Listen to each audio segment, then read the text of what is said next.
So Stephane Guillermou from Grenoble, has not shown, will give his third and last talk for this series of lecture, microlocal theory of sheaves and link with symplectic geometry. So thank you. So now, this last talk, I want to sketch the proof of our main theorem with Shapira and Kashiwara. So just call it theorem 1, and then explain why the result of Viterbo about the existence of some sheaf with some given micro support implies that the cohomology of the Lagrangian submanifold I of lambda is the cohomology of the base. So first I restate our main theorem. So our theorem was the following. So given some Hamiltonian isotopy, which is also homogeneous on some cotangent bundle outside the zero section, we associate to this a smooth submanifold of the cotangent bundle of the product. So we call this is just a graph of phi.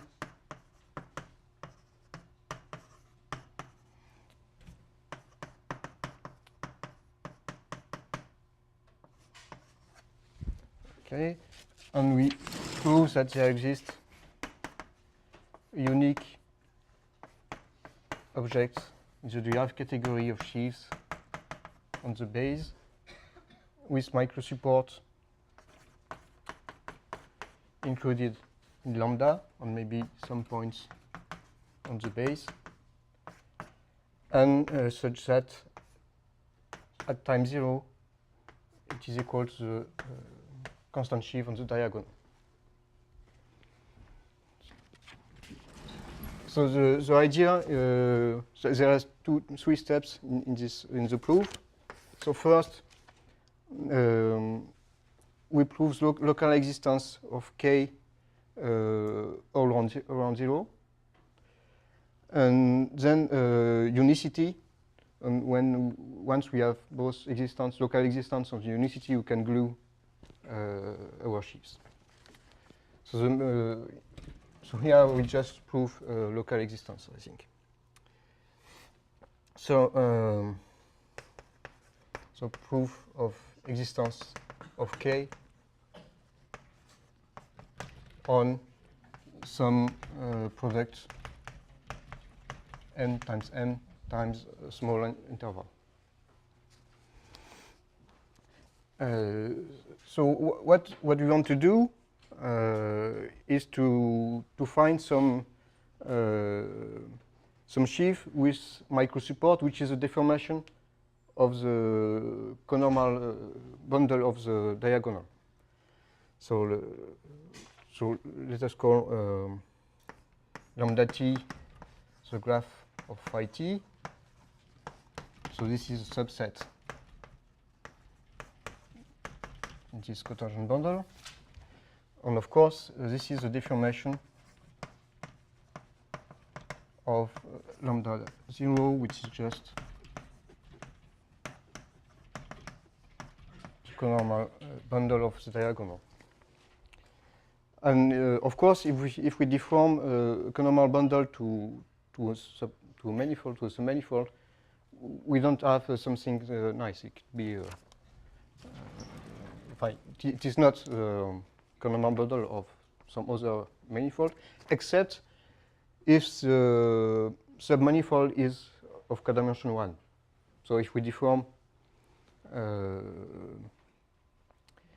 if some Lagrangian subset is a conormal of a hypersurface, of course we can recover the hypersurface just by projecting the manifold on the base. And if we deform our Lagrangian submanifold, it is still the conormal bundle to hypersurface, which is again the projection of this deformation. So it is easy if we replace, if instead of deforming the diagonal, we deform the conormal bundle to an open subset, then this is easier. This is what we begin to do. So first we deform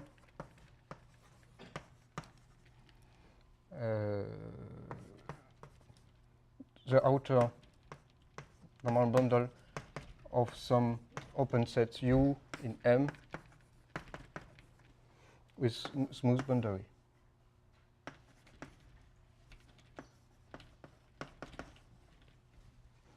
So we call this is external conormal bundle of the boundary of U. So I said at the first lecture which one was the good direction. And we deform it using this morphism phi t. So we set lambda prime naught is this exterior conormal bundle, and we define lambda prime to be the composition of lambda. So this is a graph of our map phi. So we compose lambda with lambda prime naught, and we set lambda prime t is this lambda prime at time t. So at time t means we compose it with a conormal bundle of the point t in I, and this is the same as lambda t composed with lambda prime naught, which is also this amount to applying phi t on the first variable here. So this is the set of phi t x psi y eta, where x psi y eta is in our conormal bundle. All right. So lambda prime naught.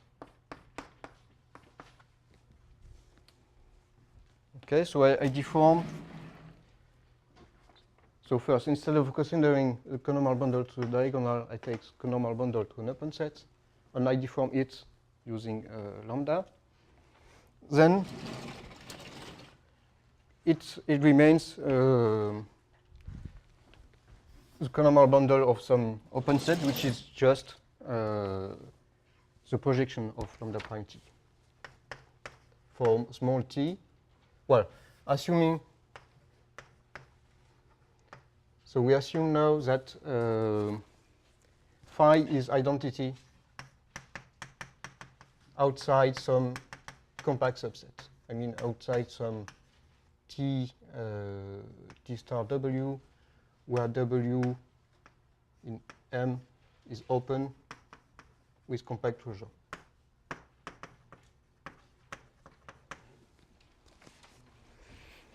So I won't explain this, but we can reduce to the case of compact support by taking the Hamiltonian flow of f, we cut it out by some test function, and then we let this test function have more and more bigger support. And since we have unicity, we'll be able to glue our results. So we assume that phi is identity outside some compact subset. Then, when we deform this lambda prime naught for small t, we still have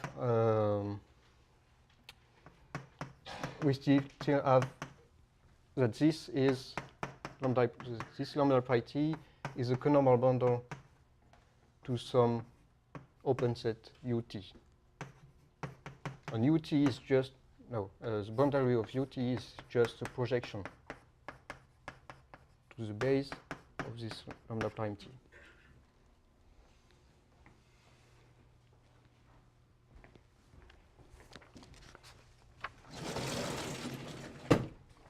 And so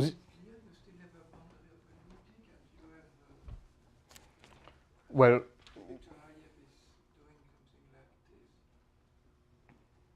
no, I don't think. So I have my U here. So I will take some tubular neighborhood of the boundary. On I deform, so I have my normal bundle here. I deform this normal bundle, and I project it down. So I obtain a picture like this. And I will take epsilon small enough so that I stay in this tubular neighborhood. So in this case, well,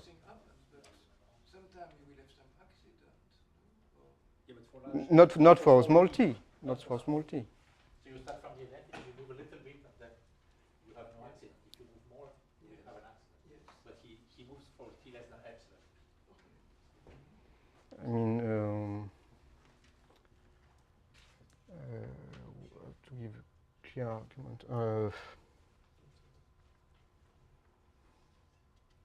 Well, I don't know.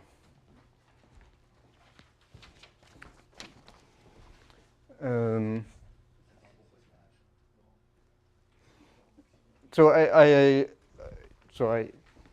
let us assume that this is true. So this lambda prime t is a outer normal bundle of some open set, and I want to do this in family. So I take the union of this ut. So I let V is the union of all these open sets. So it is a subset of m times minus epsilon epsilon. And I have what I want. I mean the micro support of the constant sheaf on V outside the zero section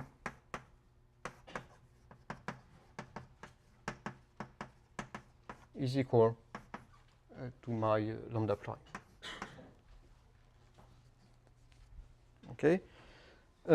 So if instead of deforming the conormal to the diagonal, I deform the conormal to an open set, I have an answer for my kernel, which is thus a constant sheaf on some open set.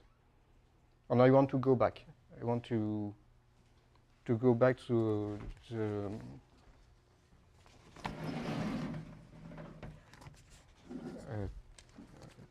to the conormal of the diagonal.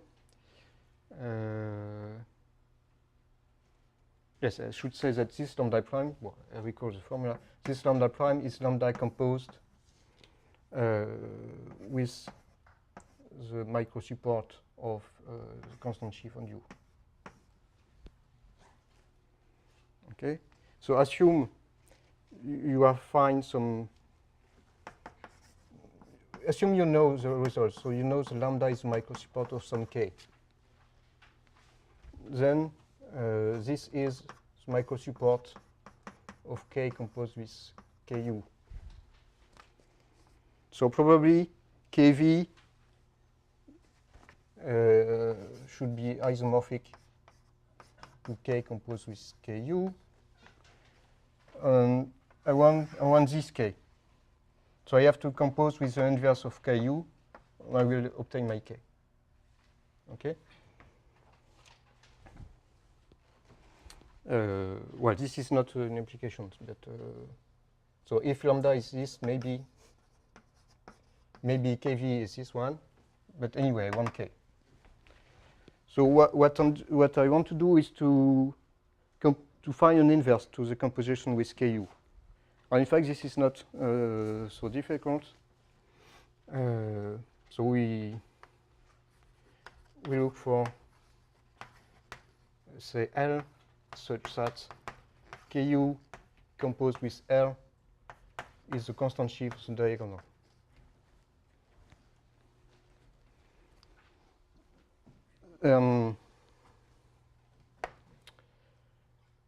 In fact, if the micro support of the conormal bundle to the boundary, so this is a subset of course, this is a subset of cotangent bundle of m times m. And if it is the graph of a diffeomorphism, then we can find an inverse.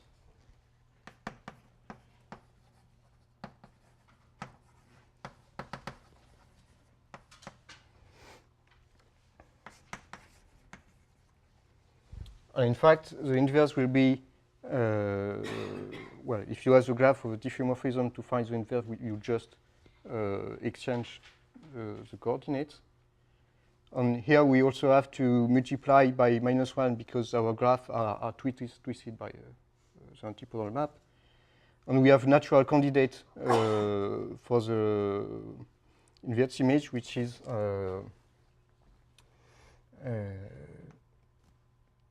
the constant sheaf on the closure of U. So remember that the microsupport of the closure of U is the opposite of the microsupport of the constant sheaf on U.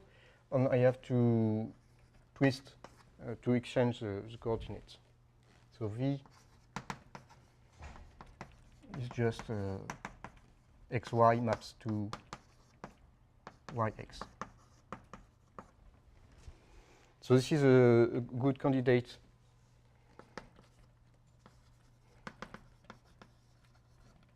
to the composition with U. So more precisely,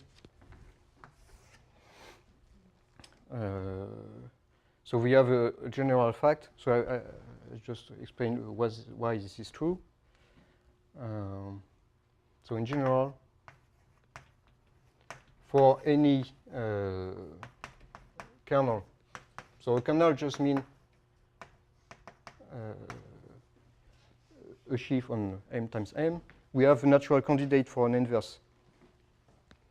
So this one, k minus 1, which is v of r arm k. Here you have to take the dualizing sheaf of m, take the tensor product with constant sheaf on m. So this is just orientation sheaf shifted by the dimension.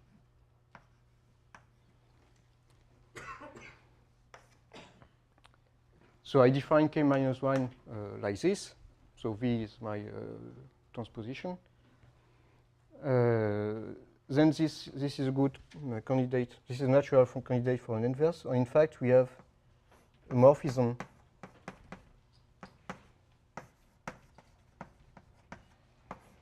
from the composition to the constant sheaf on the diagonal.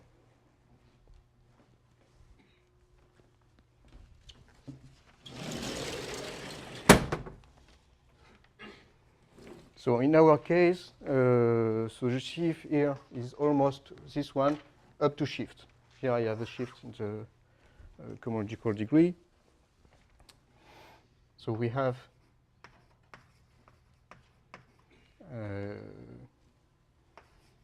Ku bar shifted by n, composed with Ku, which has mapped to the diagonal. And if we take a suitable U, this is in fact an isomorphism. So now we take a smooth metric on M, and we define U as a neighborhood of the diagonal. And for eta small enough,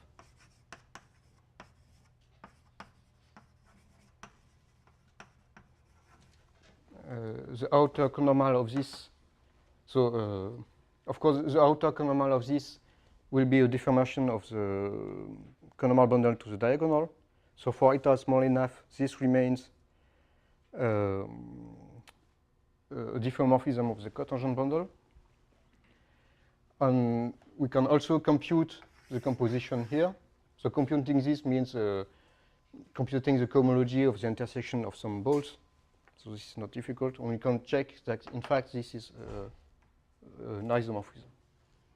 So let's call this, I don't know, A. A is an isomorphism. Okay, so let us go back to the previous result. So this was so what we have done is the first step is to deform the conormal bundle to any smooth open set to any open set with smooth boundary, and we have seen that for small deformation we obtain the orthonormal bundle of some other open set, and we have this. We have the equality of microsupport. And now we want to go back and find our K. So we just have to compose KV with our inverse.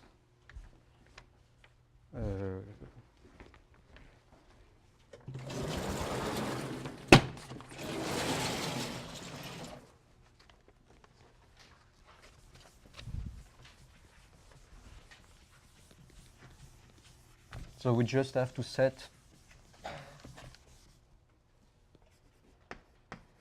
K. So we want this formula. So we set K is KV composed with KU bar shifted by the dimension.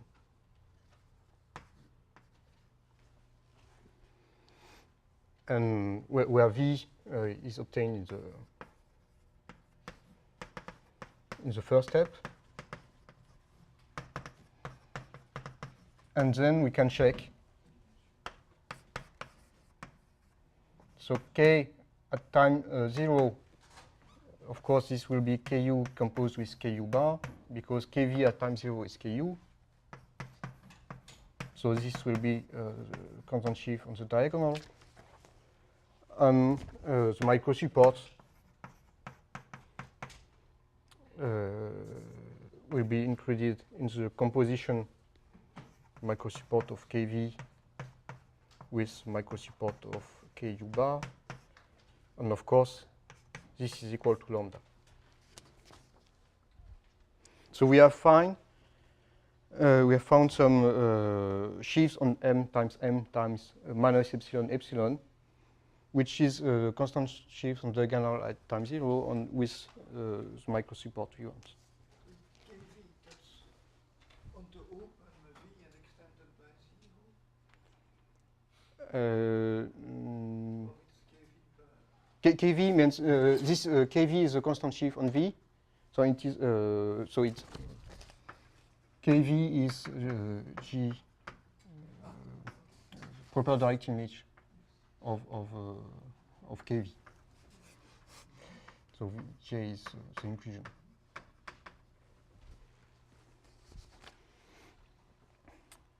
Okay, so so since I want also to say something about the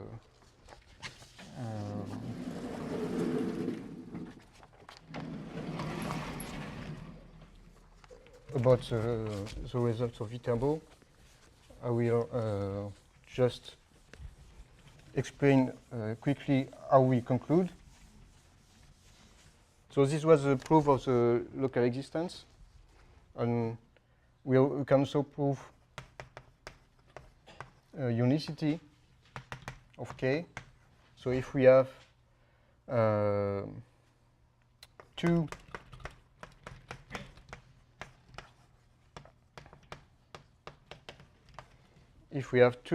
kernels with the same properties,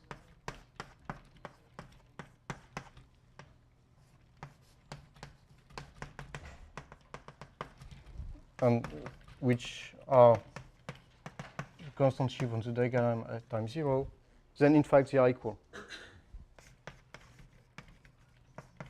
Well, they are isomorphic. And I just explained why this can be true. We consider K inverse composed with L. So this is not exactly the same composition because we here we consider I as a parameter, but this doesn't change too many things. So we consider this this sheaf, and it is easy to bound.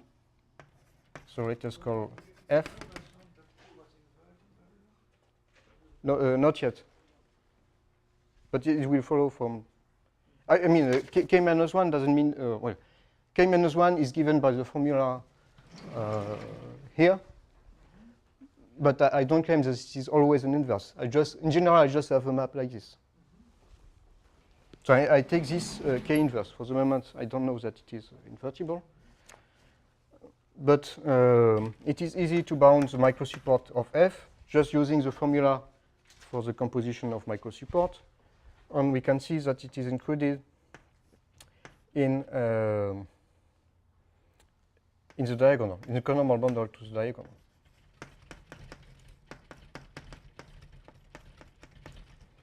And maybe something in the 0 section. And recall one of the properties of microsupport that I have given this morning. For a projection P from n times R to n, we can characterize the sheaf on n times R with our inverse image of sheaves on n just by microsupport. And this is the case. Just by this bound, we know that F is isomorphic to, let us say, P of something, P inverse of something. And using this data, excuse me, P will be the projection, so the projection from m times I to m times m. And using what we know at time t equals 0,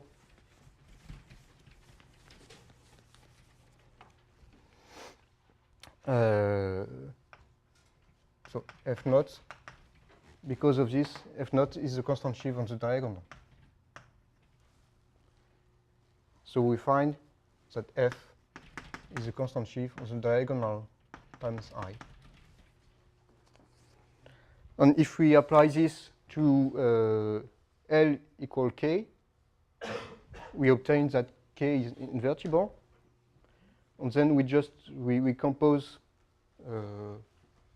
so this is K inverse minus L. So we use this with L is K, so we obtain that K is invertible, and then we compose this with K, and we find L is K. So we have local existence and unicity, and then we can glue. Well, maybe we have to be careful because we are in the half category, but this is not a big problem in this case. So okay. So in both K minus 1K and K minus 1 will be to identity. Excuse me. It's both right and left inverse. Yes. We also have so we have K inverse composed with K is the identity, and this is also equal to K composed with K inverse.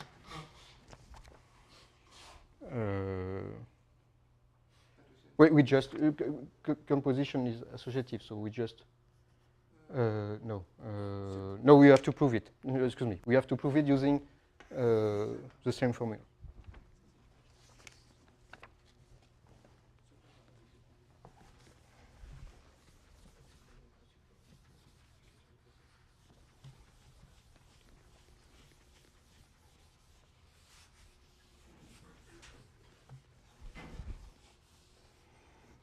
So this will be all for the proof R. I wanted to make a picture.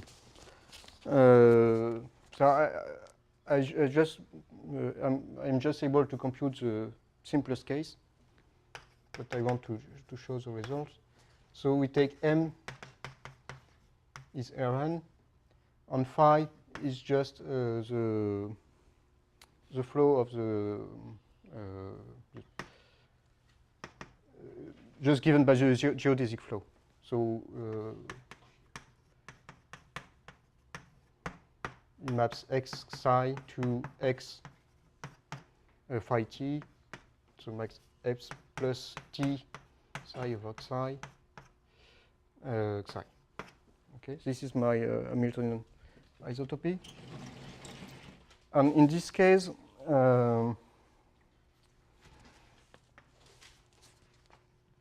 so if we just start with the open set U, which is a set of x, y with distance. So here I am in a vector space. So this is a subset of m times m. And if I want to compute my k, first I deform the orthonormal bundle of this. So what happens? For a fixed x, I consider the ball of radius 1 around x. So the orthonormal bundle is this. And I apply this transform. So of course, it becomes bigger for t positive and smaller for t negative. So the v, which appears in the proof, is a set of x, y, t with difference of length smaller than 1 plus t. And then I want to compose this, to compose a constant sheaf on V with Ku.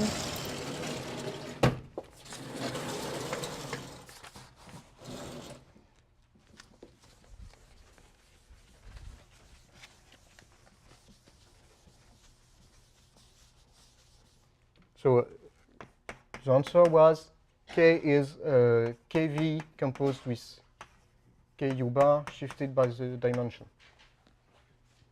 And what does it mean? So I want to understand the stroke of K at some point, xt. And well, composing means that we take inverse images, tensor product, and then direct image. So I have to compute the stroke of the direct image. I have to make some. I have to compute the cohomology of some the intersection of two sets. And it will be the cohomology with compact support of the following set. So this is the intersection of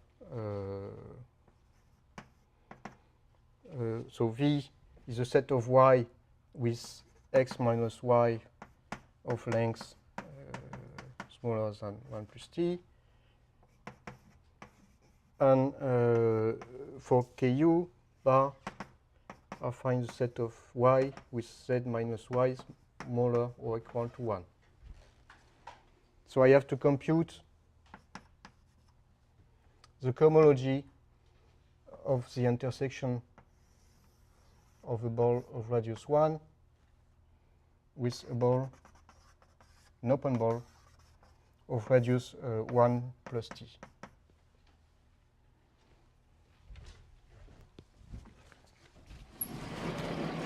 Oh.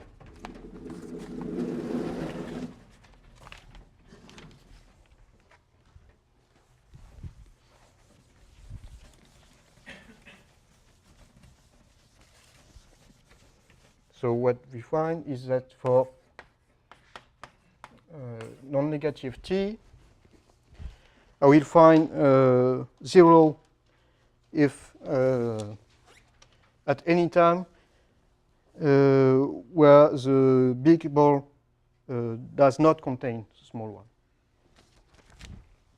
So we find kxct equal 0 for x minus z greater or equal to t. And no.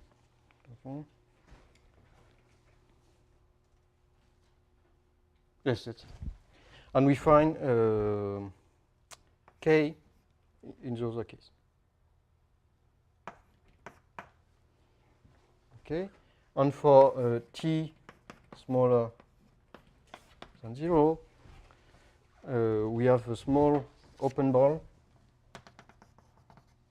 and a big closed ball.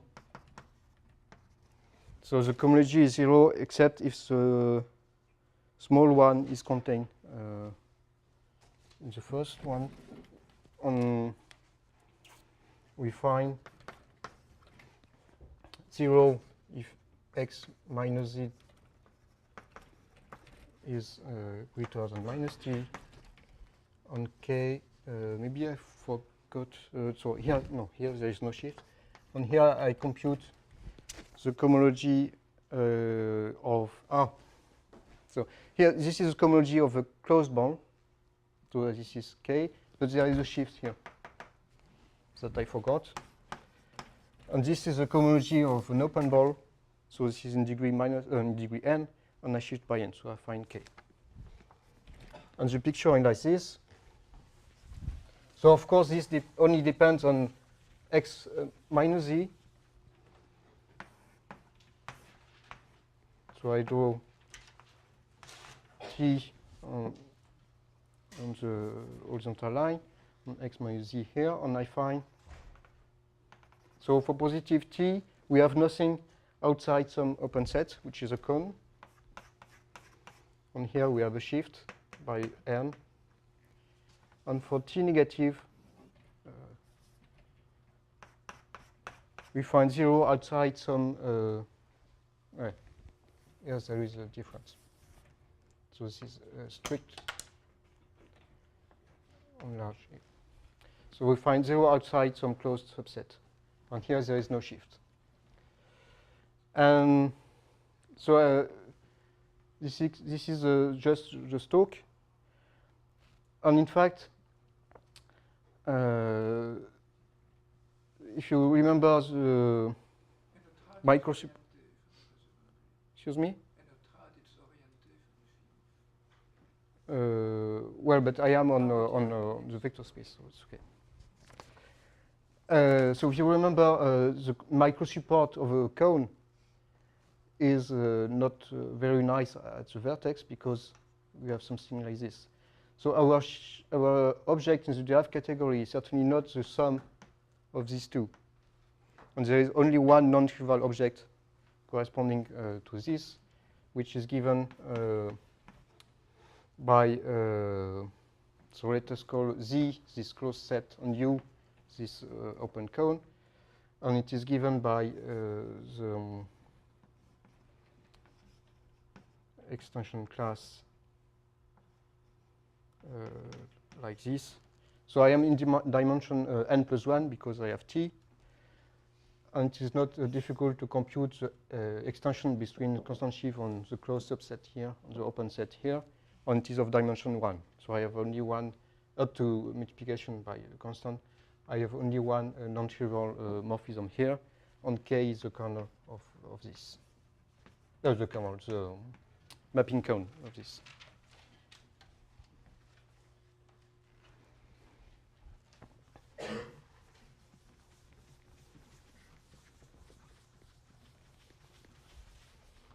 For this one, the microsupport is what we want. This is the closure of the outer normal bundle on inner normal bundle of our cones.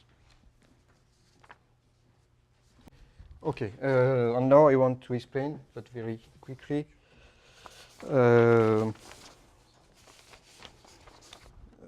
What we can do with results of Viterbo.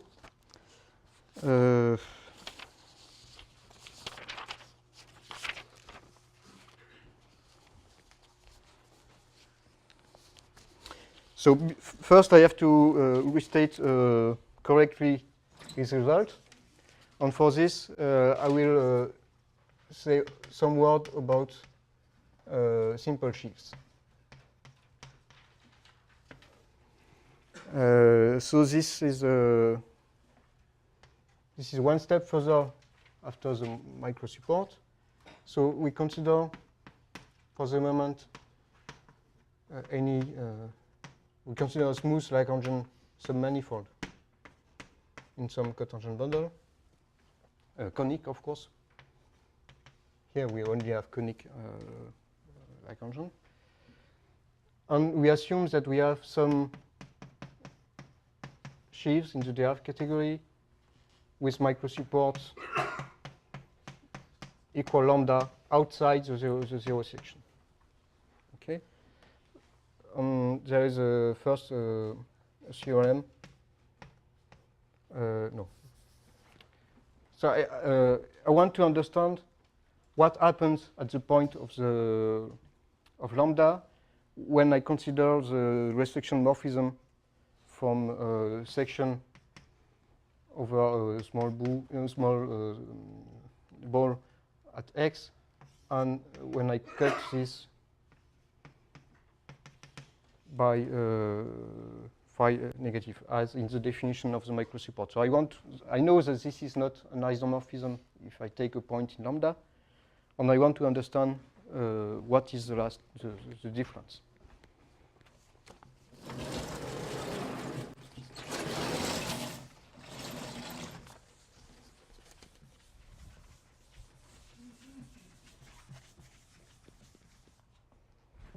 So for xi in lambda, we have that stroke of f at x, and we choose phi, a function on M with d phi of x is equal to psi, and we want to understand the difference. So we know that this is not an isomorphism, so we'll look at the cone of this, which is given by taking section with support in the closed set phi positive. So I assume that phi of x is equal to 0. So I want to understand this, and we have the following theorem by Kashua and Shapira, which says that in fact, in some sense, this is independent of phi up to shift and for good phi. So if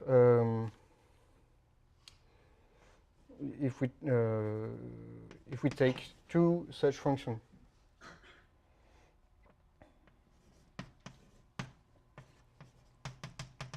but we ask something more. We ask that the intersection of lambda phi, which is the graph of phi, with lambda. So we know that they meet at x psi. So we choose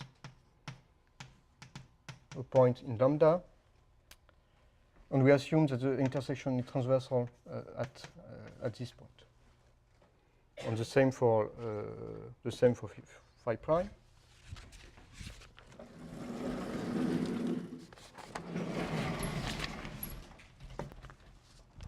Then in this case,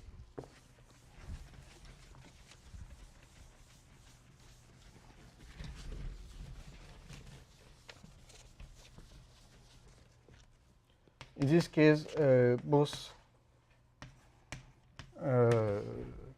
complex here, isomorphic, up to shift.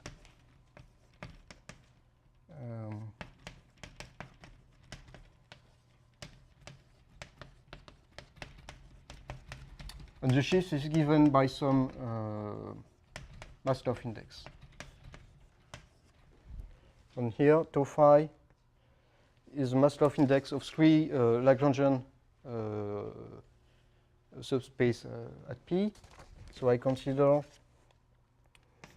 in TP T star M, I have three natural Lagrangian with which arise, which are first the tangent space of lambda phi, the tangent space of lambda and the tangent space of the fiber. And I define tau phi as the Maslov index of these three Lagrange space.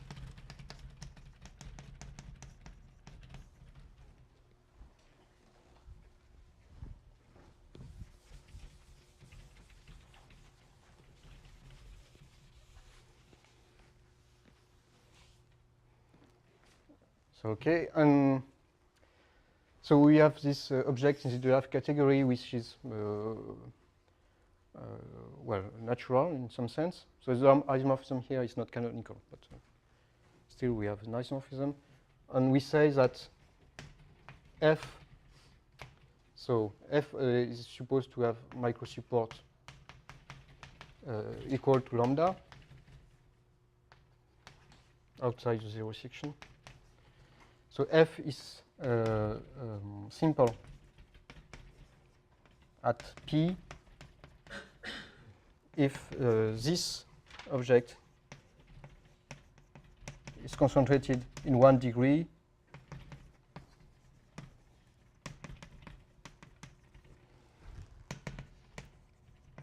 and isomorphic to K at this degree.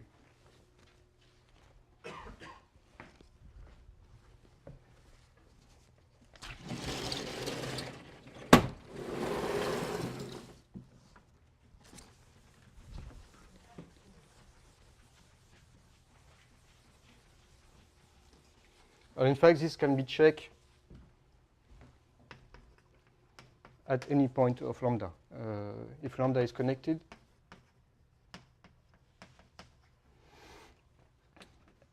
F with microsupport equal lambda, F is simple at one point is the same that F is simple at any point.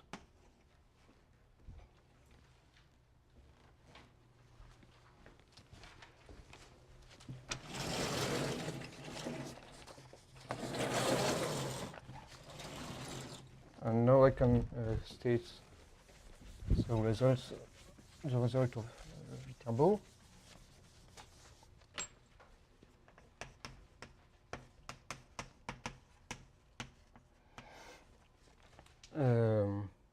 So we start with lambda in a conormal bundle, which is not conic, but which is exact, and with a mass of class equals 0.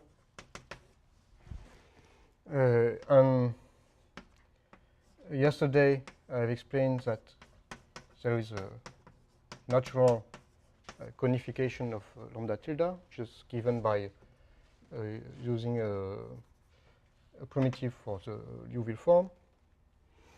And Viterbo shows that there exists an object of the derived category of sheaves and M times R, which is simple. So first, its microsupport is equal to lambda tilde outside the zero section.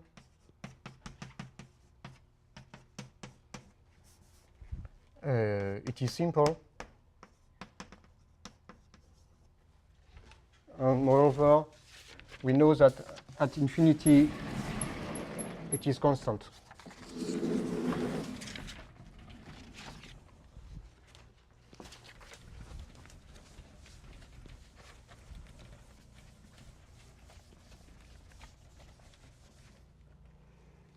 So it is called Ft, the restriction of F at time, well, at level T. Then this is 0 for small t, and this is constant. But maybe not of Lagrange for big T.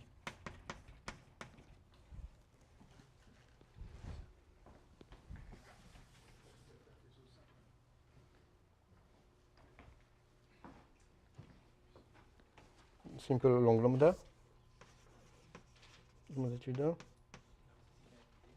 So what is wrong? No? Well, no, this is not clear because we could have something like this. So I draw some example. Well, maybe not. But we could have a sheave which would be simple here, and then on another component we have something. And in this case, it would be of degree 2 at infinity. So the simple is just along. Well, you know this better than me.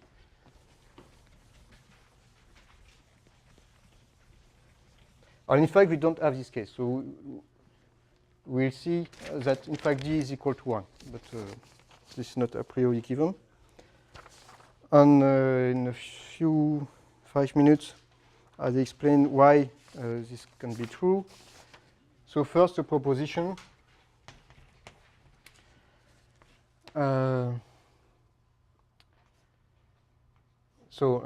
I consider a simple sheaf along some smooth manifold in any cotangent bundle. Then we have an exact sequence of this type, which relates the cohomology of F to the cohomology of lambda. And the result is the following. We have a natural contraction map between the dual of F tensor with F and the homomorphism sheaf of F to itself. And the cone of this is just the direct image of the constant sheaf on lambda. So we have an exact sequence like this.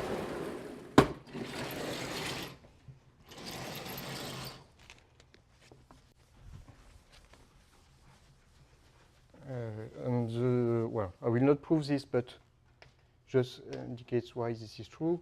So in general, we have, so up to now we have sheaves on the base, and we have defined the micro support on the cotangent bundle. It would be great to have sheaves on the cotangent bundle, but this is not known. There is a theorem by Kashiwa, Shipira, Ivarabashkis, which says that we can, in some sense, micro-localize sheaves and obtain end objects in the category of sheaves on the cotangent bundle. But still, we have the Sato micro-localization, which gives sheaves homomorphism on the cotangent bundle. This is called mu-horn. And we have, so for F, G on M, we have the Sato's micro-localization, which define a kind of sheaves or homomorphism on the cotangent bundle.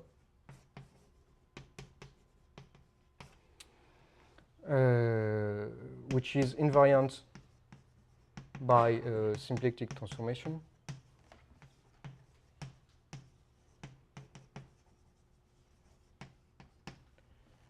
And which gives an exact sequence like this. It means that the projection of mu-horn to the base is the sheaf of homomorphism, and the projection with compact support is the product of the dual of F with G. So the last term here is the projection. Well, since we have a conic object, the projection with compact support is the same as taking the cohomology with support on the zero section. And then this sequence means that here we have the projection of mu restricted outside the zero section. And we can also see, because this mu is invariant by symplectic transformation, we can reduce to the case where lambda is just a conormal bundle of some manifold. And in this case, we can compute everything, and we find that this mu is the constant sheaf on lambda. This is why we have this last term. Okay, and now we are almost done. We just have to prove that what we prove is that when we take global section, this gives the cohomology of M, and this is 0. So I explain this in 2 minutes.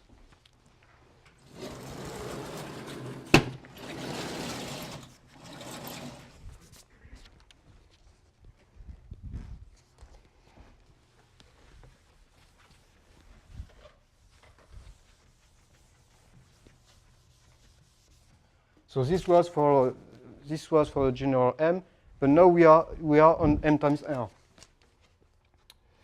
and we consider, like the marking, we consider the translation, say TC on M times R, and because microsupport of F is included in lambda, which is in fact included in tau non-negative, we also have, like in the intermarking talk, we have a natural map from F to its translation by TC.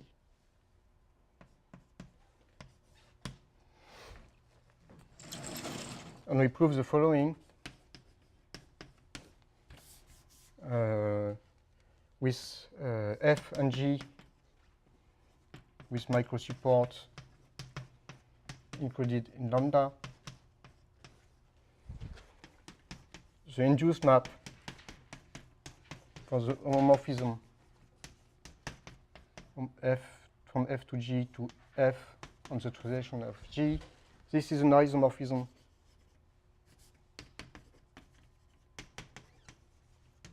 for C non-negative. Okay. And to see this, we just, in fact, we build some sheaf on R, which is whose talk is this, just by taking adjoint on some sheaves operation. We bound its microsupport, and we use the Morse lemma.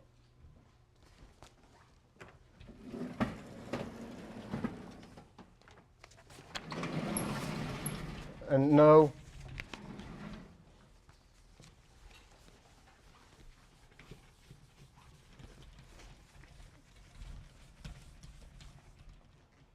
we use that for small t, ft is 0, and for big T, this is a constant sheaf.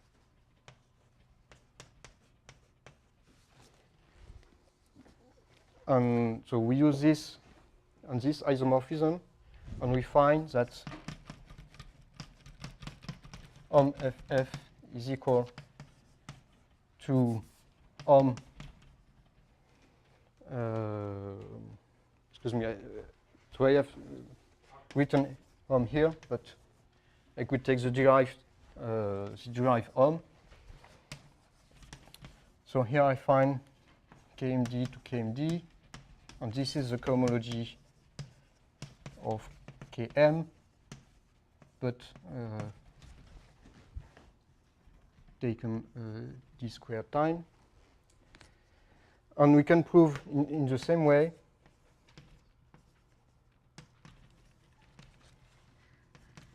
that the first term is 0. So the cohomology, the global section over M times R. Excuse me, I forgot R. Yeah, well, this is not important. We can prove in the same way that the first term 0 in our case.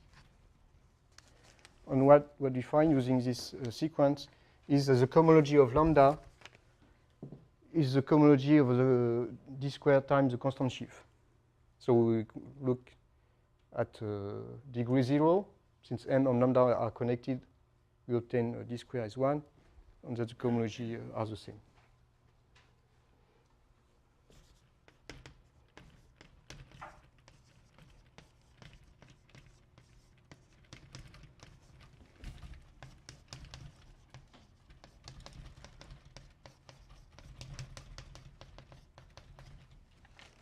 So thank you for your attention.